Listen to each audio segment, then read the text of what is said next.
Okay, I wanted to do something on the Polaris Sportsman ATVs. These are really popular. People, they start looking for one and they don't really know really what they want, and it becomes kind of one of those things where you don't really know what you want until after you have it, right? So this video here is going to help you figure out what you really want when it comes to a Sportsman. These are the SPs, the 570 SPs, and they're pretty much set up exactly the same with all the aftermarket, add-ons. So I'm going to take you through, in my mind, what is the top 10 must-haves on a Polaris Sportsman, whether it's the 570, the 570 SP, or it's the larger ones, right? It doesn't really matter. I think in my mind, if you're gonna ride these, especially if you're gonna ride with two people like we do, and you're gonna take them on trails, let's say for a day or two at a time, these are really the must-have top 10 things in my mind that you wanna make sure that you have. Okay, let's get right into it. So the number one thing you're gonna want on an ATV, whether it's Polaris Sportsman or it's another brand, is power steering. Power steering, believe it or not, is something that nobody thinks they need on a new ATV, and everyone wants it after they purchased one. So this is definitely a must-have. This is not something that you're going to be able to add on necessarily afterwards.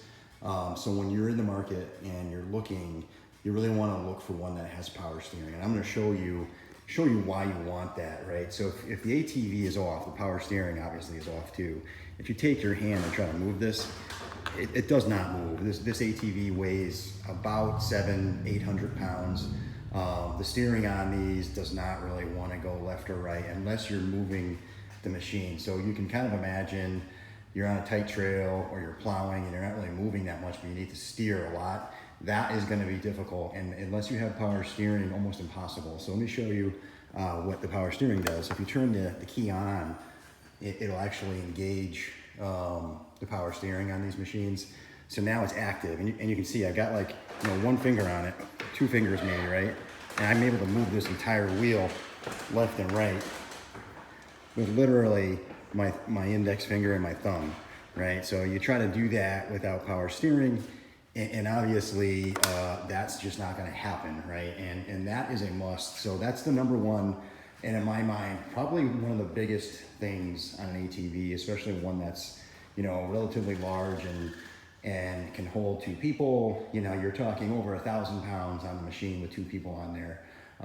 This one here, this is the same exact ATV, but it's not the two up with the touring model. So this one here is the same one. It's the SP 570 SP. It's got all the same accessories on it. And again, if you were to look at it, it looks identical. So I'm not going to show you that again. But these two machines are identical, other than the fact that this one here is the touring model. And I'm going to do a separate video on touring versus regular versus SP versus stock, or the lower end models and stuff like that. But for now, I'm just going to cover top 10. Okay, number 2 on the list is going to be a second passenger or a 2-up seat with a box. Now, obviously, if you're not going to ride two people, this is not really a big deal. You don't really need this. But even if you ride by yourself, you don't really need the seat, but you do need the storage. And people tend to, let's say you're going up north and you're going to be gone for a day or a couple of days, you want to be able to bring whatever you want. The Polaris Sportsman does have a nice storage in the front underneath this part of the rack area. However, it's not that large, right? You can probably put a couple things in there and then it's just about full. Now, if you look at the storage on this is an aftermarket storage box for the 2-passenger seat on it.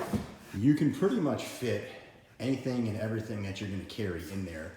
And we happen to have, be Harley Davidson fans. So we have the skull cap helmets.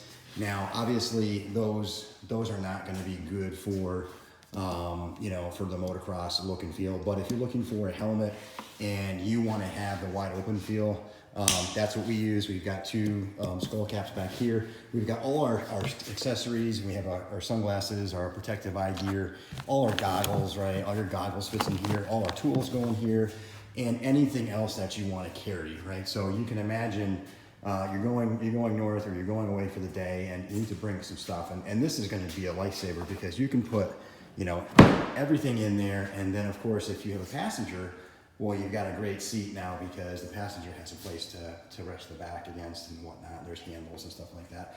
I'm also going to do a separate video on these two up seats. There is a trick to getting these on there, and I had some fabrication I had done on this one, on both these, to make them even stronger and to stay on there even better. So I will do a separate video on that. But that is number 2. That's going to be the passenger seat with the storage box. These two are set up with the same exact storage box. I'm not going to try to sell you one brand over another. I don't like to do that, but you do your own research, and if you search online, there's pretty easy way to figure out which ones are good, are the ones that most people are buying and get the best reviews, right? So you're looking for 4 stars or higher, and a lot of people who bought them. And if you pick one like that, you'll be happy because they're all about the same. Okay, number 3 is going to be the passenger footrest. This one's a touring model, so the passenger has a built-in footrest. But let's say you didn't have the touring and you had just a regular model, the SP. You can buy the footrest. You can buy these online. It's really something you need because the passenger is going to be riding behind you, and with no way, and especially if they're tiny, right, and they can't touch the floorboards, they can't really stabilize their legs properly over the bumps, and you need to have a way to do that. That's what this does. These are very, very cheap, very easy to put on. You can find these online. There's a ton of them out there. The one I wanted was just to match the color, so that's why I went with these. And I wanted one that had a larger base so I could put it wherever I wanted to. And really a must-have. 4, it's going to be a winch. Okay, so this is another thing that you can put on aftermarket. The SPs come with winches built in from the factory or the dealer. So these are Polaris winches. They sell different ratings on the winches, but honestly, I don't use this for plowing. I just use this for, getting myself out of the mud or getting myself to a tow or pulling myself out of a situation. So what you absolutely have to have these if you're going to be on a trail. And they come in real handy as well when you want to tie the machine down when you transport, so you can use that during transport to tie the front end down so the machine won't move. These are all electric winches nowadays, and that is definitely a must-have.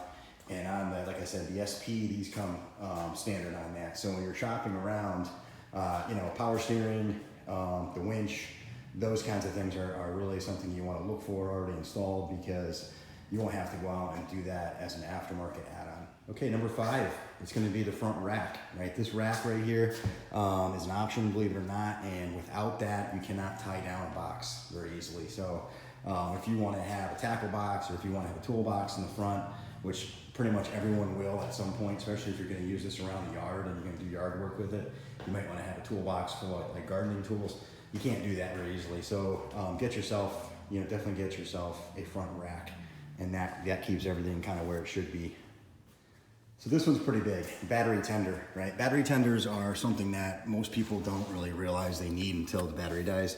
But if you look at any ATV, motorcycle, dirt bikes, UTVs, anything like that, tractors, they all need to be tendered when they're not being used. So these batteries are super pain to get to. The way that Polaris put this battery in the frame like that, obviously it was a design decision that they had to make, but you cannot get to that battery unless you're underneath the machine, and it's not easy. So I put on the tender cabling. This goes into the battery, positive and negative, and I just tuck it underneath the frame. So when I bring this in the garage, I leave both these machines tendered all the time when I'm not using them, and that saves the battery. These batteries are really expensive, and you want to buy the best battery from Polaris, in my mind, when it comes to the power steering on these. So a lot of electronic accessories on these machines, power steering being the most important and the biggest one. You don't want to skimp out on the battery, because you're just not gonna get your value out of it. Even if you pay less, you're gonna change that battery sooner. So get a good battery, put a tender on it, put the wires to the battery so the tender is easy to get to, and then you're good to go. Both these machines have the same tender wire. Number 7, aluminum wheels, right? Aluminum wheels, not only do they look good, but if you're gonna be on the trails and you're gonna be on a really aggressive trail with a lot of rock and bumps and stuff like that, these will outperform the steel ones, because the steel wheels are gonna be heavier, and the aluminum are much lighter. So when you go over the bumps, your suspension is going to be able to come up and down a lot smoother, and in my mind it is, at least. It's going to be a lot smoother, and it's a lot lighter, so you're getting a lot less you know, wheel weight, if you will, from the wheels. Both the SPs come with aluminum rims, and that's something I think is a must on these. They're a little bit larger and they're a lot lighter, and I think is something that is well worth it. Okay, number 8, engine brake. This isn't really something you can add on. Again, the power steering and the engine brake isn't really something you can add on. You want to look for this when you're buying it, right? Look for the model, the 570 SPs, right? The SP is the one that has, sorry, right there, SP. That's the Supreme, it's called the Supreme model, or whoever, the highest end model. That is going to have your power steering built into it and the engine brake built into it. And you'll notice that on the side, it'll say electronic braking system, engine braking system, right? EBS, engine braking system. What that does, it's like a brake on a diesel tractor trailer truck. There's a brake on the engine where if you open up that brake on the engine, the back pressure from the engine stops the truck. Well, the same thing is true for this system here. You don't need to use the brakes ever, almost, on these. They're really amazing. And when you go to stop, you literally take your hand off the gas and it comes to a stop. And it comes to a stop kind of abruptly, so you got to get used to it. A lot of people don't like that feature, but in my mind, that feature, once you get used to it, is something you're not going to want to live without, because when you ride, you're not on the brake anymore. And when you're on the brake, you can't be on the gas, right? So now you're kind of on the gas, just not all the way sometimes, and then you let the engine stop you. And when you get used to riding like that, oh, it is so much better, and it is so much easier. And then when you get into a situation where obviously you have to stop quickly, you just use the brakes like you normally would. But this is a nice feature. At first, it's awkward to get used to. Once you get used to it, you love it, and you have to have it. I want to add to that, you can turn that feature off. So if you bought the electronic braking system machine and you don't like it, there's a switch on the 4-wheel drive. You simply throw that switch to not do that, right? And it'll disable that electronic brake, and it can, right? Because it's all electronic and it just turns off the electrical current to it. But so I wanted to add that to it. So if you think it's awkward when you use it and you just hate it, you can turn it off. So don't worry about it. Okay, so number 9 and 10, it's going to be the cell phone holder.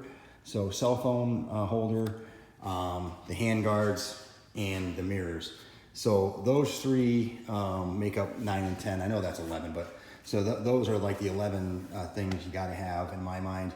And really, the mirrors are needed in certain states. So if you register in New Hampshire, so we do actually register in that state. So New Hampshire, in my mind, is one of the best states in the country for riding. And it's for a lot of reasons I don't want to get into on this video, but they require mirrors. And when you register your ATV, they want you to have mirrors on it and certain things, right? So, you know, at first people are like, well, you know, that seems like ridiculous to me. But I'll be honest with you, once you have these and there's someone behind you, you want them. You just use them all the time. You learn to really want these. So mirrors at first, you don't think you need them, but once you put them on there, super useful. Hand guards, really, really useful. If it's colder out where you ride, in our area, it's cold in the winter. So when you have, or in the fall, when you have these hand guards on there, your fingers don't get so cold, right? Because there's no wind on your hand.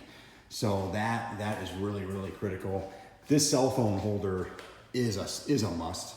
It definitely is a must, because when you are out on the trails and you're using your GPS to figure out where you want to go, it's right here. You've got your heads-up display GPS, heads-up display weather, anything, right? So you can communicate to the riders this way when you pull over, and it fits right in here, and it has a little strap device with a rubber band tile strap, so it's not going to fall off. Both machines set up exactly the same way. We ride together, usually 4 people, 2 on each machine, and all the same way, all with the same accessories, and it is absolutely perfect. So these are the top 11. I know I said top 10, but top 11 things that I think are must-haves on an ATV if you're gonna, go, on the trails, especially up north, or if you live in an area that has trails where you can go for a day or two. these are absolutely must-haves in my mind on two machines like this. And if you don't do that, then obviously if you're just running the yard or if you're running by yourself, then a lot of these things may not pertain to you. But in my mind, that's the list